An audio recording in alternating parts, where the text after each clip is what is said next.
उसके बाद भी हिस्सा हिस्सा हिस्सा, क्या हिस्सा चाहिए? आशीष ने तबाह कर दिया। जिस दिन से उनका कदम मेरे घर में आया है, हर क्षण जीने मरने के लिए मजबूर कर दिया है। हम लोग बहुत परेशान हैं इससे, और मैं जानती हूँ अगर हत्या भी किसी की हो ना हो, मेरी जरूर हो जाएगी। उसकी भी वजह आशीष रही, क्योंकि आशीष ने मेरे बहुत परेशान कर रखा है। देखिए, समस्या तो हमारी 12 साल से, जब से पटेल साहब गए हैं तब से हम परेशानी है। आशीष नई ना कोई हरकत किए करे रहता है। और जो आज नई खबर भेज दी कि वो अमन का नाम नहीं, अमन प्रॉपर्टी से बेदखल, ये कुछ भी नहीं है। अमन को हम बेदखल करने वाले किसी ट्रस्ट से कौन होते हैं? कोई नहीं है। ये सिर्फ भ्रांतियाँ फैलाई जा रही हैं और इस तरह की बातें फैला के हमारे कार्यकर्ताओं को गुमराह किया जाता है, और कोई ऐसी बात नहीं है। जब से मैंने समाजवादी पार्टी कार्यालय के दफ्तर में पहला कदम रखा है, उस दिन से मेरे पास धमकी भरे फोन आ रहे हैं। मुझ पर दबाव बनाया जा रहा है कि मैं समाजवादी पार्टी से गठबंधन तोड़ दूं। मुझ पर दबाव बनाया जा रहा है कि मैं जातिवार जनगणना की मांग ना करूं। मुझ पर दबाव बनाया जा रहा है कि मैं सोनीलाल पटेल की हत्या की सीबीआई जांच की मांग ना करूं। मेरे आने जाने के रास्ते को ट्रेस किया जाता है।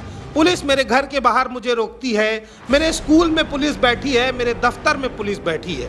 मेरे सगे संबंधियों के घर जाकर पुलिस उन्हें परेशान कर रही है। ये सब आज से पहले कभी नहीं हुआ है। मैं 5 से 7 चुनाव लड़ चुकी हूँ। ये शब्द कृष्णा पटेल के हैं, जो अपना दल कैमरावादी की राष्ट्रीय अध्यक्ष हैं और डॉक्टर सोनीलाल पटेल की धर्मपत्नी भी हैं। डॉक्टर सोनीलाल पटेल के जाने के बाद अपना दल के इस कारवां को वो आगे लेकर चल रही हैं। लेकिन अखिलेश यादव ने भी 3 दिन पहले ये बात दोहराई कि उनके सहयोगियों पर लगातार छापे पड़ रहे हैं। बोलतंत्र उस जगह पर भी मौजूद था जहां छापा पड़ा। हमने आपको वहां से लाइव कवरेज दिखाई, उन तमाम लोगों के बयान भी सुनाए जिनका कहना था कि जो डॉक्टर सोनीलाल पटेल के साथ हुआ है, कहीं ना कहीं वही होने की आशंका कृष्णा पटेल के साथ भी है। उनकी जान को भी खतरा है, क्योंकि उत्तर प्रदेश में जब जब कोई बड़ी कुर्मी राजनीतिक हैसियत लेके उभरता है, कोई बड़ा नेता उभरता है, तो उसकी रहस्यमय परिस्थितियों में मौत हो जाती है। ये तमाम कार्यकर्ताओं का कहना है।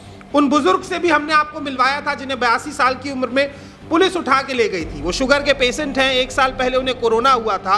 82 साल की उम्र में उस आदमी की सांस फूल रही थी जब पुलिस उसे घर छोड़ने आई। उससे बात करने के लिए मुझे 5 मिनट रुकना पड़ा, इसलिए क्योंकि वो आदमी बात करने की स्थिति में नहीं था।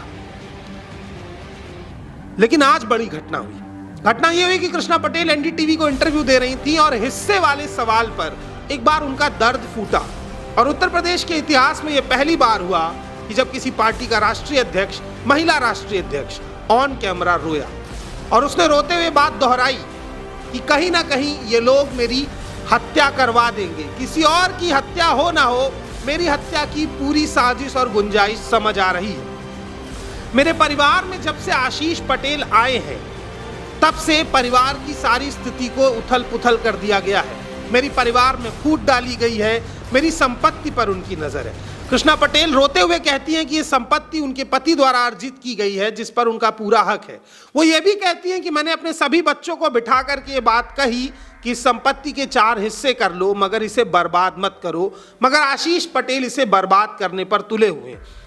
अमन पटेल के मसले को लेकर लगातार सवाल उठ रहा है। हमारे कई लोग कमेंट करके कह रहे हैं कि आप अपना दल के समर्थक हैं, आप अमन पटेल के बयान पर कोई भी रिपोर्ट नहीं करते हैं। उन सब से मेरा ये कहना है कि अगला एपिसोड इसी बात पर होगा कि अपना दल के परिवार में क्या है संपत्ति का विवाद, क्योंकि बिना जानकारी के किसी बात को कहना ठीक नहीं होता है।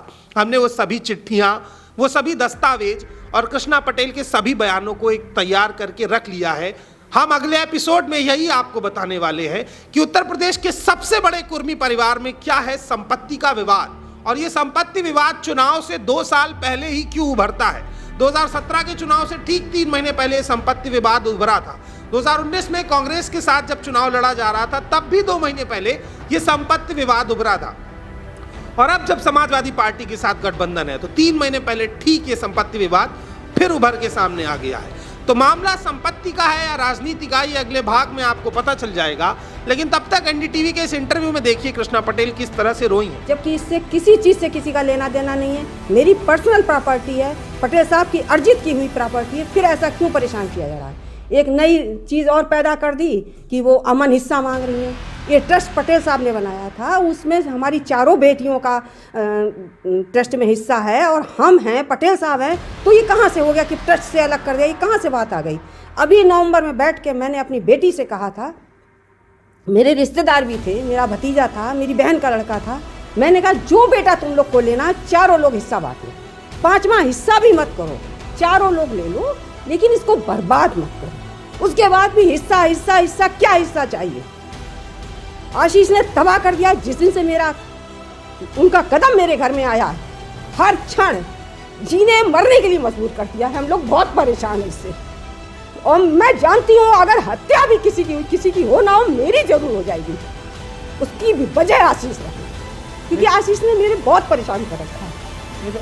आपको समस्या जो ये गठबंधन के बाद आपको आशीष से समस्या है, या आपको लगता है कि गठबंधन करने के बाद समस्या आई? देखिए, समस्या तो हमारी 12 साल से, जब से पटेल साहब गए हैं तब से हम परेशानी है। आशीष नई ना कोई हरकत किए करे रहता है। और जो आज नई खबर भेज दी कि वो अमन का नाम नहीं, अमन प्रॉपर्टी से बेदखल, ये कुछ भी नहीं है। अमन को हम बेदखल करने वाले किसी ट्रस्ट से कौन होते हैं? कोई नहीं है। ये सिर्फ भ्रांतियां फैलाई जा रही हैं और इस तरह की बातें फैला के हमारे कार्यकर्ताओं को गुमराह किया जाता है, और कोई ऐसी बात नहीं है। उनका कहना है कि ऐसा संभव ही नहीं है कि अमन पटेल को संपत्ति से निकाला जा सके। डॉक्टर सुनीलाल पटेल और मैंने ये ट्रस्ट बनाया था, इसमें मेरे सभी बच्चे बराबर के हकदार हैं, और मैं जब तक जीवित हूं अपने किस बच्चे को क्या देना है इसका फैसला मैं स्वयं करूंगी। वो ये भी कहती है कि ये पूरा मामला राजनीतिक है, क्योंकि अमन पटेल ने इससे 3 साल पहले तक कभी मुझसे इस विषय पर चर्चा नहीं की। वो ये भी कहती है कि अमन पटेल मेरे साथ रहती हैं, उन्हें बहकाया जा रहा है। कौन बहका रहा है, इस सवाल पर कृष्णा पटेल का कहना है ये जाकर अमन पटेल से पूछा जाए कि उनको ऐसी बातें कहने के लिए कौन बोल रहा है। सवाल यह है कि इस प्रदेश में एक 70 वर्ष की महिला नेता अगर मीडिया के सामने कैमरे पर रोते हुए ये बात कहती है, और वो उत्तर प्रदेश की एक सम्मानित पार्टी की राष्ट्रीय अध्यक्ष भी है, कि उसकी जान को खतरा है, उसके पारिवारिक सदस्यों की जान को खतरा है। अपने 40 साल के राजनीतिक करियर में मैंने बहुत चुनाव लड़े, लेकिन कभी मुझे इतनी मुश्किलों का सामना नहीं करना पड़ा, क्योंकि ये सरकार मेरे व्यक्तिगत मसलों में भी हस्तक्षेप कर रही है। तो सवाल ये खड़ा हो रहा है कि उत्तर प्रदेश के कुर्मी क्या इतने कमजोर हैं कि अगर उनके नेता पर यह दबाव बनाया जाए कि वो गठबंधन तोड़ दें, चुनाव ना लड़ें, अखिलेश के साथ मन साझा ना करें, और उन्हें इस बात का फर्क भी ना पड़े।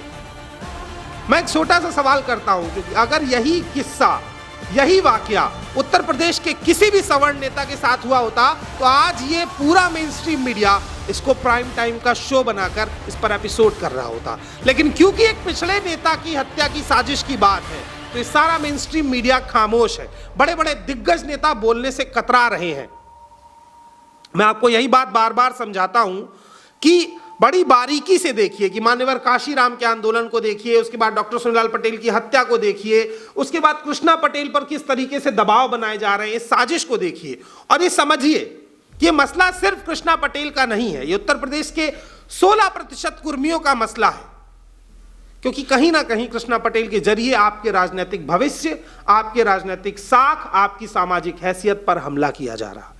इस बात को समझिए बारीकी के साथ, क्योंकि आने वाला दौर आपसे सवाल पूछेगा कि जब आपके हाथ से सत्ता और सम्मान छीना जा रहा था तो आप खामोश क्यों थे। बाकी अपडेट्स के लिए बोलतंत्र को देखते रहिए। पिछड़े समाज की और खबरें लेकर हम आपके पास आते रहेंगे। चैनल को सब्सक्राइब कीजिए, फेसबुक पर देख रहे हैं तो लाइक कीजिए, शेयर कीजिए, उन तमाम लोगों तक पहुंचाइए जो पिछड़े समाज के सामाजिक न्याय की लड़ाई लड़ने के लिए तैयार हैं। बाकी अपडेट्स के लिए भी बोलतंत्र के साथ बने रहिए। धन्यवाद।